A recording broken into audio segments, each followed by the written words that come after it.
오늘은 10월 마지막 주일입니다. 10월 마지막 주일은 보통 개혁주의 교회에서는 종교개혁주일로 섬기기도 합니다. 1517년 10월 31일에 당시 교황이었던 레오 10세가 면죄부를 받아서 베드로 성당을 증축하려고 했을 때 이 말도 안 되는 이 상황을 보고 루터가 95개조 반박문을 발표하면서 종교개혁이 시작되었습니다. 이렇게 종교개혁이 시작되었고 이후 150년이 지난 1667년부터 비로소 공식적으로 10월 마지막 주일을 종교개혁주일로 많은 교회들이 지켜오고 있습니다. 종교개혁이 시작될 때에 루터가 내건 슬로건이 하나 있습니다.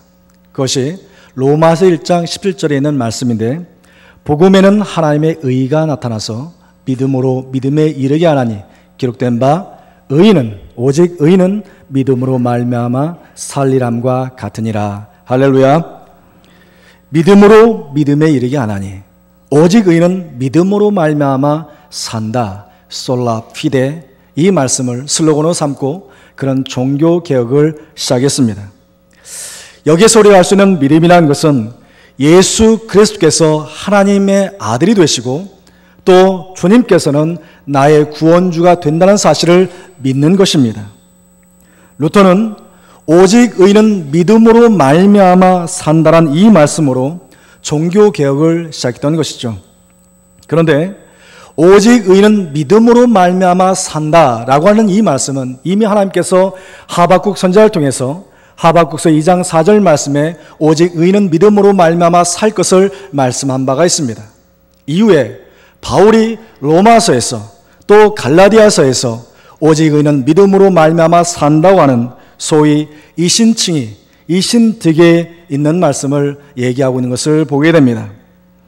많은 신학자들은 이것이 바로 바울 신학의 정수다라고 말하기도 합니다. 바울은 다메섹 도상에서 부활하신 예수님을 만났습니다.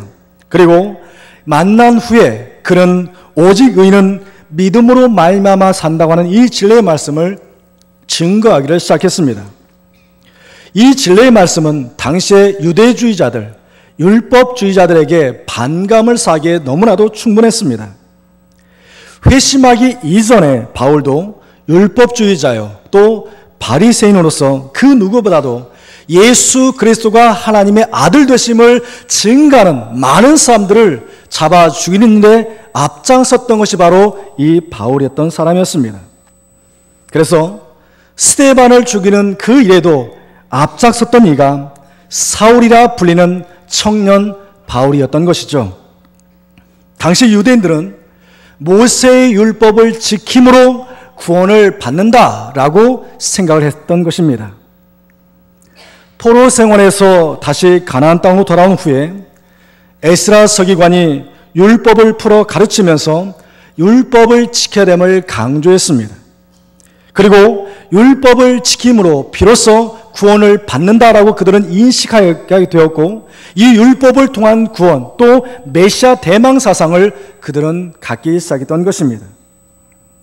특히 그들에게 있어서 나라가 패망하여 아수르에게 또 바벨론에게 포로로 끌려간 이유가 하나님께서 모세에게 주신 그 율법을 우리가 지키지 않았기 때문이라고 장악하고 통한 회개를 한 후에 율법과 성전 의식을 준수하고자 심혈을 기울였던 것이 당시 유대주의자들이었습니다. 무슨 말입니까? 그들은 생각을 했습니다. 우리나라가 망한 이유가 무엇인가? 우리나라가 왜 아수르에 바벨론에 포로로 끌려갔다가 이렇게 돌아오게 되었는가? 라는 인식을 하기 시작했습니다. 왜 우리가 포로로 잡혀갔던가? 그렇게 생각을 하면서 한마디로 결론을 내립니다. 하나님 말씀에 불순종했기 때문이다. 하나님께서 이스라엘 백성들을 출애굽시킨 것을 우리는 너무나도 잘 압니다. 그들이 애굽 땅에서 부르짖을 때에 그들의 신음소리를 들으시고 하나님께서 이스라엘 백성들을 애굽 땅에서 구출해 내셨습니다. 그리고 하나님께서 언약하신 적과 꿀이 흐르는 그 땅으로 그들을 인도하셨습니다. 그리고 그들을 이끌고 인도하면서 모세를 통해서 말씀을 하셨습니다. 특히 가나안 땅을 앞에 두고 모세를 통해서 모세가 고별 설교함으로 하나님의 뜻이 무엇인지를 그들에게 설명을 합니다. 하나님은 모세를 통해서 이스라엘 백성들에게 이런 식으로 말씀합니다. 많은 말씀이 있지만 예를 들면 이렇습니다. 신명기 15장 4절과 5절 말씀을 예로 들면, 내가 만일 내 하나님 여호와의 말씀만 듣고 내가 오늘 내게 내리는 그 명령을 다 지켜 행하면 내 하나님 여호와께서 내게 기업으로 주신 땅에서 내가 반드시 복을 받으리니 너희 중에 가난한 자가 없으리라. 이 말씀 가운데 내가 만일 다 지켜 행하면 무엇입니까? 조건입니다. 가나안 땅을 목전에 두고 38년 동안 지나온 일을 되돌아보면서 모세가 고별 설교하면서 너희들이 가나안 땅에 들어가거든 이렇게 해라. 이렇게 한다면 내가 반드시 복을 받을 것이다. 내 자손들이 천대까지 복을 받을 것이다 라고 말씀하고 있습니다. 거기선 조건이 붙어 있습니다. 내가 만일 다 지켜 행하면, 내가 만일 여호와의 율법과 규례를 다 준수한다면, 내가 만일 하나님의 약속을 신실하게 지키기만 한다면 내가 가나안 땅에 들어가서 그러한 축복을 받을 것이다 라고 말씀을 하고 있는 것입니다. 출애굽 2세들에게 그렇게 말씀하면서 하나님의 마음은 그러하니 이렇게 말씀을 지켜다오 하고 지금 부탁하고 있습니다. 그들은 언약의 땅, 이 가나안 땅에 들어간 후에 처음에는 그러했어요. 지키는 듯 했습니다. 그러나 시간이 지나가면서 하나님의 약속, 하나님의 언약은 점점 잊혀지기 시작했습니다. 그리고 불순종했습니다. 무슨 말입니까? 이제부터는 하나님의 말씀대로 사는 것이 아니라 하나님을 떠난 삶을 살기 시작했다는 것이죠.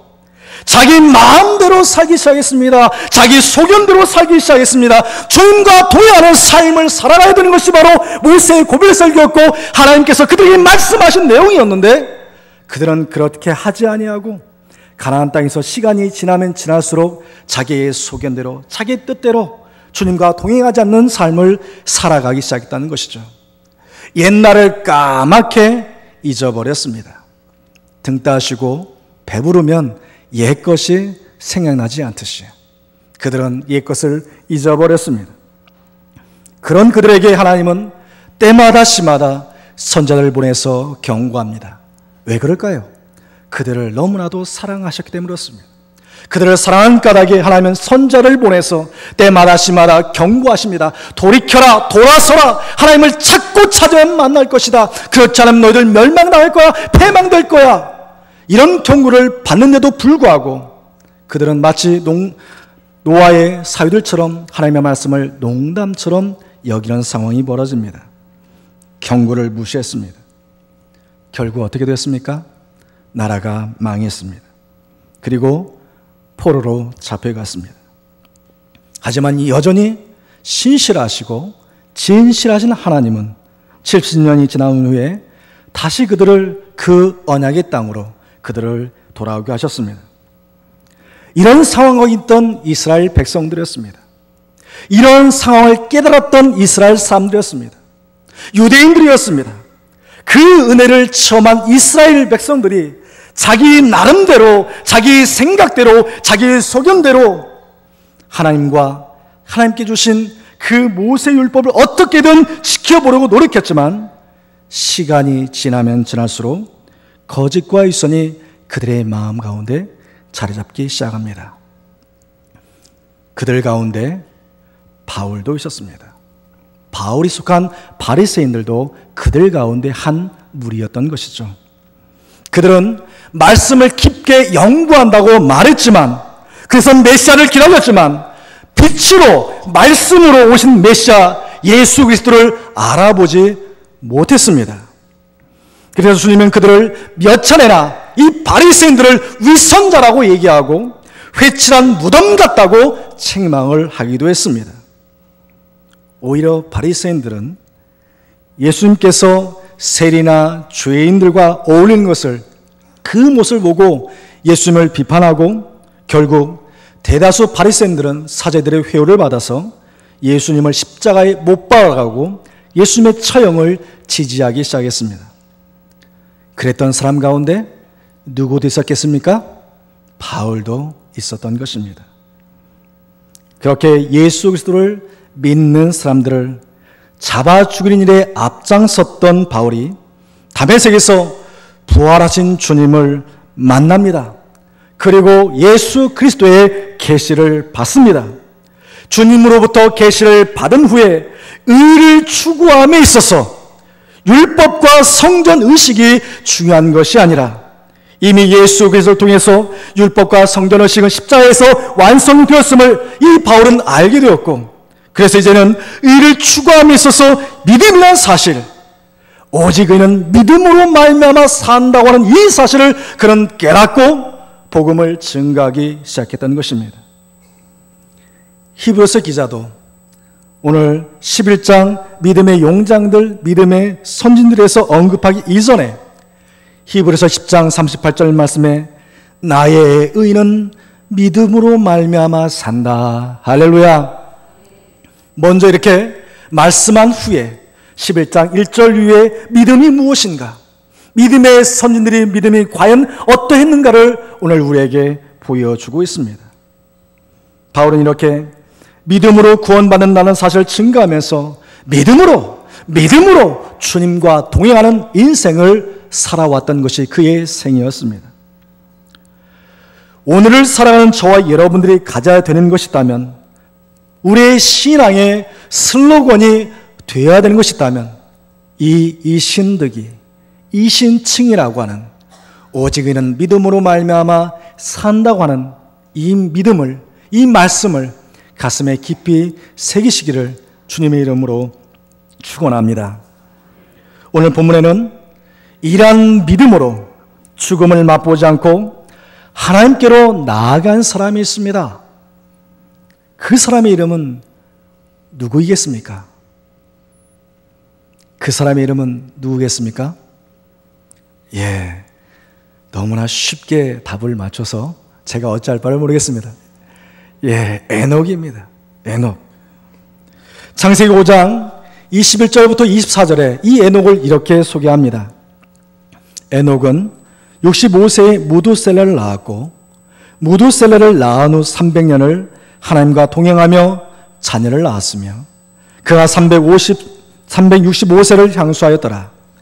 에녹이 하나님과 동행하더니 하나님이 그를 데려가심으로 세상에 있지 아니하였더라. 이렇게 말씀합니다. 앞선 4절에 기록된 아벨의 생애는 믿음으로 하나님께 드리는 예배가 어떤 것인지, 아벨의 생애는 믿음이 어디에서 시작되는 것인지를 가르쳐주고 있다면, 에녹의 생애는 믿음이 어떻게 사역을 하고 무슨 일을 하고 있는지 오늘 우리에게 가르쳐주고 있습니다. 다시 말씀드리면, 하나님을 바로 믿는 사람, 하나님을 진실하게 믿는 사람, 하나님을 신실하게 믿는 사람은 그의 일상생활을 통해서 하나님을 기쁘시게 하는 삶을 살아야 함을 우리에게 교훈하고 있다라는 것입니다. 그리고 그의 생애는 오늘을 살아가는 저와 여러분들의 하루하루의 삶이 하나님 앞에서 너무나도 귀중하다는 사실을 가르쳐주고 있습니다. 그래서 에녹의 생애를 살펴볼 필요가 있다라고 하는 것입니다.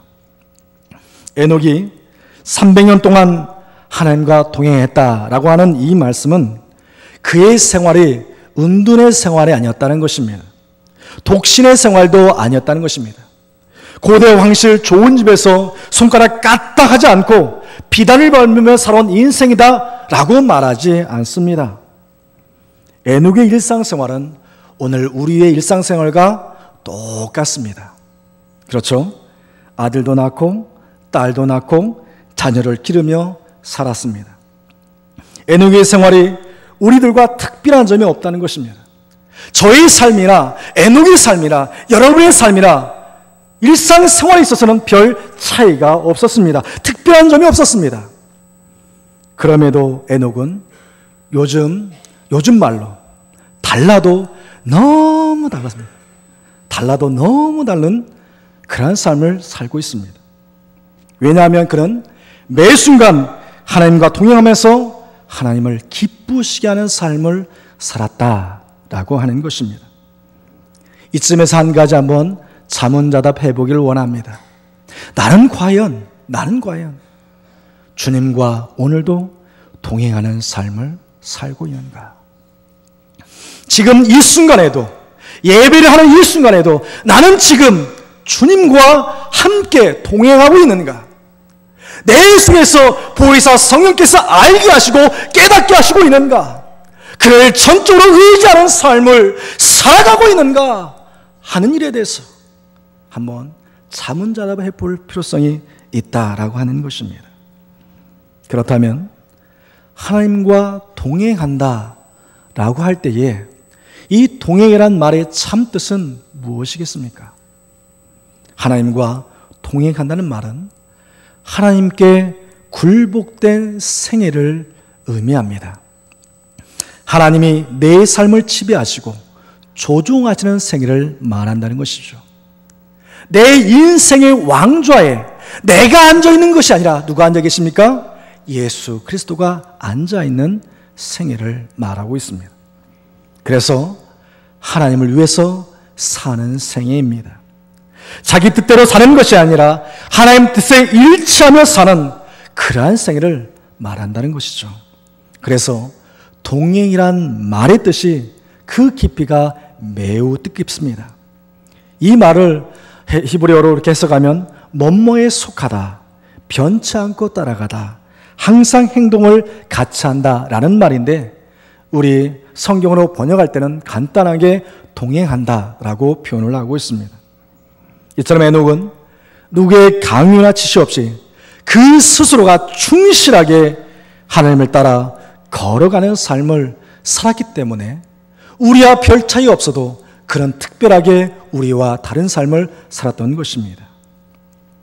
세상 풍조는 변해도 신앙만큼은 변치 않고 항상 계속해서 하나님을 섬기며 살아가는 그 삶이 오늘 우리에게 계속해서 요구되어집니다.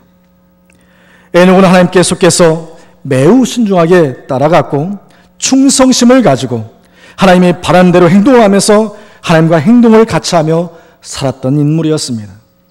사랑하는 성도 여러분, 우리도 하나님과 동행하며 살아야 되겠습니다. 하나님의 지배와 조종을 받는 생애를 사는 저와 여러분 되시기를 주님의 이름으로 축원합니다. 하나님을 위해 사는 삶이 우리에게 필요합니다. 자기 뜻대로가 아니라 하나님의 뜻대로, 하나님의 뜻을 이루어드리는 삶을 사는 저와 여러분 되시기를 다시 한번 주님의 이름으로 간절히 축원합니다. 그러면서 이 시간 두 가지만 생각해 보기를 원합니다. 첫째는 에녹은 믿음으로 죽음을 맛보지 않았습니다. 에녹은 믿음으로 죽음을 맛보지 않았습니다. 믿음으로 죽음을 맛보지 않았습니다. 5절에 이렇게 기록합니다. 믿음으로 에녹은 죽음을 보지 않고 옮겨졌으니 하나님이 그를 옮기심으로 다시 보이지 아니하였느니라.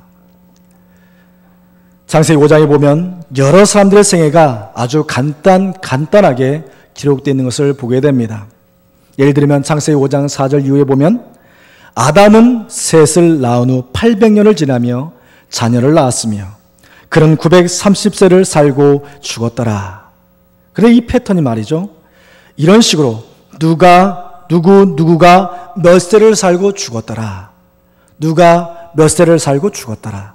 계속해서 5장에 보시면 이런 패턴으로 말씀이 계속 이어지는 것을 볼 수 있습니다. 이런 내용들로 가득 차 있습니다. 그런데 에녹의 생애에 와서는 이 패턴이 그대로 적용되지 않아요. 뭐라고 적혔습니까? 창세기 5장 24절에 보면 에녹이 하나님과 동행하더니 하나님이 그를 데려가심으로 세상에 있지 아니하였더라.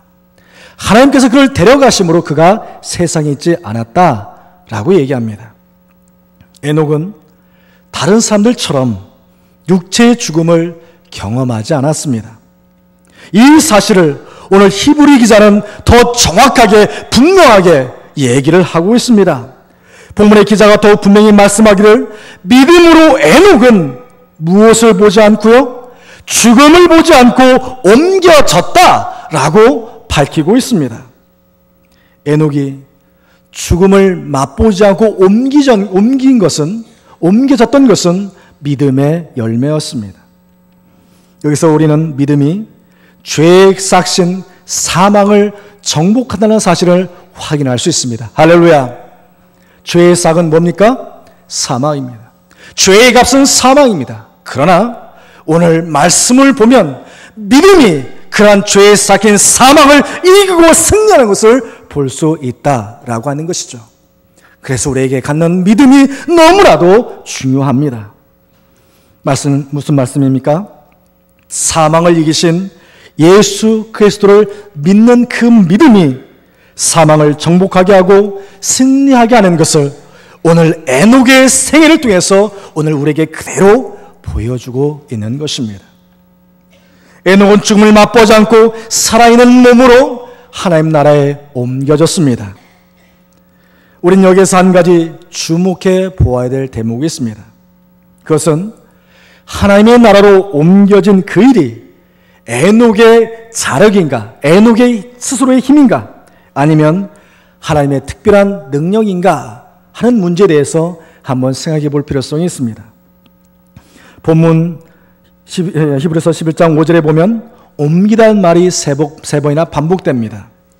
옮겨졌으니, 옮기심으로, 옮기시기 전에 이렇게 세 번이나 반복되는 것을 보게 됩니다.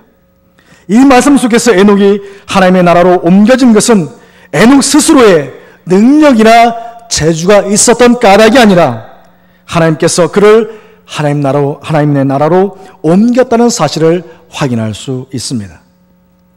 창세 이래로 죄의 값인 이 사망, 죽음을 맛보지 않고 하나님의 나라로 간 사람은 딱 두 사람이 있습니다. 누구와 누구일까요? 에녹과 예수 그리스도는 빼놓고요. 누구일까요? 엘리야입니다. 에녹과 엘리야. 시험에 나옵니다. 밑줄 3번, 별표 5개 꼭 쳐주시고 암기하셔야 됩니다. 성경이 무엇이라고 말씀합니까? 로마서 6장 23절에 보면 한 번 죽는 것은 사람에게 정해진 것이요 그 후에는 심판이 있으리니 말씀하고 있습니다. 죄인들이 한 번 죽는 것은 정해진 법칙이고 너무나도 당연한 사실입니다. 에녹과 엘리야도 죄인이었습니다. 그렇기 때문에 그들도 죽음을 맛보아야 됐습니다. 그들도 사망의 굴레 속에 있어야 됐습니다. 그런데 그들은 달랐습니다. 왜 하나님이 예외를 만드셨겠습니까? 이유를 3가지로 요약해 볼 수 있습니다. 하나님은 무슨 일이든지 하실 수 있는 전능하신 분이라는 사실을 알려주기 위해서 그랬을 것 같습니다. 에녹도 엘리야도 죄인으로서 죄에 삭힌 값진 사망을 통과했지만 하나님께서 원하시면, 하나님께서 뜻하시면 사망도 죽음도 맛보지 않고 죄이지만 하나님 나라에 옮겨질 수 있음을 믿으시기를 주님의 이름으로 축원합니다. 거기는 하나님의 뜻이 있어야 된다는 것입니다. 그리고 긍휼의 하나님, 사랑의 하나님이신 것을 증거하기 위해서 그리했습니다. 아벨이 죽는 것을 허용하신 것은 세상이 얼마나 악한 상태에 있는가를 만천하에 공개하기 위해서고, 또한 사람이 죄인이기 때문에 죄를 짓는 존재라는 사실을 알려주기 위해서 하나님은 아벨의 죽음을 그대로 인정하셨습니다. 그러나 하나님이 죽음에서 에녹을 보존하신 것은 하나님의 은혜와 긍휼이 얼마나 큰 것인가, 하나님의 은혜가 얼마나 큰 것인가, 하나님이 나를 향한 긍휼하심이 얼마나 큰 것인가를 보여주기 위해서 에녹과 엘리야를 그렇게 옮기셨습니다. 또한 하나님이 에녹을 산몸 그대로 하나님의 나라로 옮기신 것은 사후에 영생이 있음을 우리에게 깨닫게 해주시기 위함이셨습니다. 그것도 영과 몸이 하나 된 상태로 하나님 나라에서 살 수 있음을 증거하고 있습니다. 우리를 위해서 십자가에 달리신 주님은 부활체의 몸으로 지금 하나님 나라에 계심을 믿습니다. 우리 역시 죽은 이후에 다시금 부활하여 예수님과 똑같은 부활체를 입고 하나님 나라에서 영원하게 살 것입니다. 사랑하는 성도 여러분, 진정으로 훌륭한 믿음, 그런 믿음은 어떤 절망스러운 상황 속에서도 전능하신 하나님, 그분의 역사하심을 믿는 믿음입니다. 이와 같은 믿음을 소유하시는 저와 여러분 되시기를 주님의 이름으로 간절히 축원합니다. 둘째는 에녹은 믿음으로 하나님을 기쁘시게 했습니다. 에녹은 믿음으로 하나님을 기쁘시게 했습니다. 5절 중반 이후로 보면 그는 옮겨지기 전에 하나님을 기쁘시게 하는 자라는 증거를 받았느니라 말씀하고 있습니다. 본문의 에녹은 하나님을 기쁘시게 하는 자라는 증거를 받았다 말씀하고, 또한 6절 이후로 보면 믿음 없이는 하나님을 기쁘시게 하지 못하나니 이렇게 말씀하고 있습니다. 이 말씀 속에서 믿음이 할 수 있는 것을 세 가지 정도 우리에게 가르쳐주고 있는 것 같습니다. 한 가지는 믿음이 없이는 주님을 기쁘시게 할 수 없다는 것입니다. 믿음이 없이는 하나님 아버지를 기쁘시게 할 수 없다는 것입니다. 또한 믿음이 없이는 진정으로 살아계신 하나님의 존재를 믿지 못한다라는 것입니다. 또한 믿음이 없이는 하나님의 은혜롭고 인자하고 상을 주시되 후히 주시는 분이신 것을 알 수 없다라고 하는 것입니다.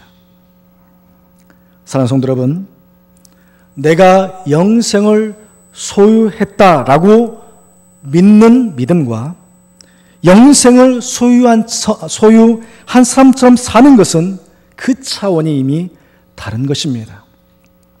믿음이라는 것은 보는 것을 초월하여 보이지 않는 것을 생각하며 사는 생활입니다. 여러분, 자녀가 부모를 어떻게 하면 기쁘게 할 수 있겠습니까? 한번 생각해 보십시오. 자녀로서 부모님을 기쁘시게 할 때, 부모님이 기뻐하실 때가 언제였습니까? 그가 그저 아버지의 호적에 올라 있기만 하면 아버지를 기쁘게 하는 것입니까? 하나님께서 우리를 택하셨습니다. 우리를 양자 삼아주셨습니다. 그 아들이 되게 하셨습니다. 우리는 상수로 후사로, 그의 후사로 사역에 가셨습니다. 그러면 그것으로 하나님 아버지가 기뻐하십니까? 우리 인생도 그럴 것 같습니다. 과연 내가 아버지의 호적에 올라 있다고 해서 과연 아버지가 기쁘신지, 진정으로 중요한 것은 매일매일 생활 속에서 아버지의 마음을 기쁘게 하는 그 자체가 아버지를 기쁘게 하는 것인 줄 믿습니다. 하나님 아버지를 기쁘시는 방법이 무엇이나 한번 생각해 보시기 바랍니다. 마찬가지로 믿음으로 하나님을 기쁘시게 한다는 것은 에녹처럼 일상생활 속에서 하나님 마음에 합한 생활을 한다는 것입니다. 우리도 이와 같은 생활 속의 믿음을 가졌는지를 한번 생각해 보시길 원합니다. 왜냐하면 믿음이 없이는 주님을 기쁘시게 할 수 없는 까닭이기 때문에 그러합니다. 말씀을 맺습니다. 사랑하는 성도 여러분, 앤드류 머리에 하나님의 치유라고 하는 책이 있습니다. 하나님의 치유. 저자는 질병 때문에 2년간 목회를 못하고 있다가 나는 너를 치료하는 하나님이다, 나는 너를 치료하는 여호와 하나님이다, 이 말씀에 의지하여 믿음으로 기도한 결과 그 응답으로 치료받았다라고 고백을 하고 있습니다. 특히 그가 치료받았던 이 치유는 믿음의 기도에 대한 응답이었고 저자 자신에게는 풍성한 영적인 축복의 근거가 되었다고 밝히고 있습니다. 이렇게 믿음은 인간의 눈으로 불가능해 보이는 것들을 굳게 붙잡게 해줍니다. 할렐루야. 만일 나에게 믿음이 없다면 어떻게 하면 좋겠습니까? 오늘 이 시간에 예배를 드리고 있는데도, 말씀을 들으면서 그런 믿음을 갖기를 원하는데도 내게 과연 그런 믿음이 없다면 여러분 과연 어떻게 하시면 되겠습니까? 에녹과 같은 믿음을 갖고 싶은데 그렇지 못하다고 하면 어떻게 하겠습니까? 믿음 없이는 하나님을 기쁘시게 할 수 없다고 말씀하는데 그런 믿음을 갖기를 원한다면 어떻게 하면 되겠습니까? 오직 의인 믿음으로 말미암아 산다고 말씀하고 있는데 그런 믿음을 갖기를 원하는데 어떻게 하면 그 믿음을 우리가 소유할 수 있겠습니까? 그렇다면 이렇게 한번 부르셨으면 좋겠습니다. 마가복음 9장 14절 이하에 귀신 들린 아이의 아버지의 고백처럼 나의 믿음 없는 것을 도와주옵소서. 할렐루야. 나의 믿음 없는 것 할 수 있거든요. 무슨 말이냐? 믿는 자에게 능치 못할 일이 없다고 말씀하셨는데 이 말씀을 제대로 믿지 못했던 이 아버지가 고백하기를 나의 믿음 없는 것을 도와주옵소서 말씀하고 있습니다. 이렇게 부르짖는 것이 중요합니다. 그래서 그 믿음이 확실해진다면 이제부터 그 믿음으로 주님과 동행하는 것입니다. 주님 품에 꼭 안겨 함께 가는 것입니다. 여호와 행적을 쫓아가며 그 길을 따라 나아가는 것입니다. 그 믿음으로 여호와 하나님이 나의 주 나의 하나님인 것을 믿으며 하나님을 기쁘시게 하는 것입니다. 에녹은 하나님과 동행하며 살았습니다. 에녹은 하나님의 특별하신 은혜로 죽음을 맛보지 않았습니다. 에녹은 믿음으로 하나님을 기쁘시게 한 사람이었습니다. 이렇게 저와 여러분들도 하나님과 동행하며 하나님을 기쁘시게 해드리는 주의 자녀가 되시기를 주님의 이름으로 간절히 축원합니다. 이 시간 다 같이 말씀을 생각하면서 한번 기도했으면 좋겠습니다. 주님, 나의 믿음 없는 것을 도와주옵소서. 믿음으로 하나님을 기쁘시게 하는 자녀가 될 수 있도록 해달라고 이 시간 한번 간절히 부르짖으면서 한번 기도했으면 좋겠습니다. 기도합니다. 사랑이 많으신 하나님 아버지, 은혜를 감사합니다. 오직 의는 믿음으로 말미암아 산다고 말씀했사온데 과연 그 믿음이 혹시 바리새인들처럼 유대주의자들처럼 율법에 의지한 그런 믿음이 아닌지 돌아봅니다. 아버지 하나님, 나의 믿음 없음을 도와주옵소서. 주님을 온전한 믿는 믿음 가운데 살아가는 주의 백성들, 에녹처럼 하나님과 동행하는 그 믿음으로 살 수 있도록 성령께서 우리 마음에 인쳐주시고 믿음으로 살아가는 주의 백성들 될 수 있도록 성령께서 함께하여 주시길 간절히 소망합니다. 약속하신 그 성령을 기다리며 믿음으로 살 수 있도록 은혜를 풀어주시고 믿음으로 고백하며 온전 믿음 가운데 서오지는 주의 백성들 될 수 있도록 성령께서 도우시고 함께하여 주옵소서. 온전히 주님을 섬기는 그 믿음 가운데 살아갈 수 있도록 역사해 주옵소서. 아버지, 어떤 절망, 어떤 어려움, 어떤 슬픔, 어떤 아버지 공감이 오더라도 그 믿음을 부여잡고 사는 믿음의 백성들 될 수 있도록 성령께서 도와주시고 함께하여 주시길 간절히 소망합니다. 은혜 베풀어 주옵소서. 은혜 베풀어 주옵소서. 우리 믿음 없음을 도와주시고 아버지 믿음 충만을 넓혀 주시기를 간절히 소망합니다. 우리 계속해서 기도해 주시기 바랍니다. 우리 담임 목사님에게 성령 충만, 능력 충만, 은사 충만, 은혜 충만 달라고, 또 우리 교회와 또 우리 교단을 위해서 이 시간 한번 크게 우리 주님 한번 부르고 크게 기도했으면 좋겠습니다. 다 같이 부르짖겠습니다. 주여! 사랑이 많으신 하나님 아버지, 은혜를 감사합니다. 하나님께서 귀한 목사님을 아버지 성도기 재단에 보내주셔서 귀한 목사님을 통해서 아버지 하나님 교회가 더욱더 날마다 더해가며 성장해가며 부흥할 수 있도록 은혜 주시니 감사함을 드립니다. 우리 담임 목사님에게 영권을 덧입혀 오셔서 성령의 충만한 덧입혀 오셔서 은혜 충만, 은사 충만 덧입혀 오셔서 영권과 물권과 인권을 더하여 주셔서 아버지 귀한 목사님을 통해 사람의 교회가 더욱더 성장해가고 부흥해 나갈 수 있도록 인도하여 주시를 간절히 소망합니다. 아버지 모든 성도님들 같은 마음 같은 뜻으로 목사님을 섬기고 교회를 섬기고 하나님 나라를 섬기는 주의 백성들 될 수 있도록 은혜 풀어주셔서 하나님의 교회가 하나님의 나라가 더욱더 성장하며 부흥이 날 수 있도록 역사해 주시길 간절히 소망합니다. 하나님, 우리 아버지 하나님 대한예수교 장로회 교단에서 기도하오니 주여 아버지의 성교단이 될 수 있도록 은혜 풀어주셔서 여러가지 잘못된 것들 아버지 하나님 부정들 아버지 하나님 제어하여 주시고 깨끗하고 아버지 성결을 거듭날 수 있는 우리 교단 총회가 될 수 있도록 또한 역사하여 주시길 간절히 소망합니다. 아버지 도우시고 함께하여 주셔서 기도로 말미암아 사는 교회 되도록 붙잡아 주셔서 말씀으로 사는 교회 될 수 있도록 은혜 풀어주셔서 든든하게 수험하는 우리 성도교회와 하나님 나라 될 수 있도록 귀한 목사님 더욱더 강하게 주의 오른손으로 붙잡아 주시고 아버지 하나님의 마음과 뜻을 같이 하여서 귀한 사명 감당해가는 우리 성도교회 될 수 있도록 역사하여 주시길 간절히 소망합니다. 은혜 베풀어 주시고 든든하게 세워 주옵소서.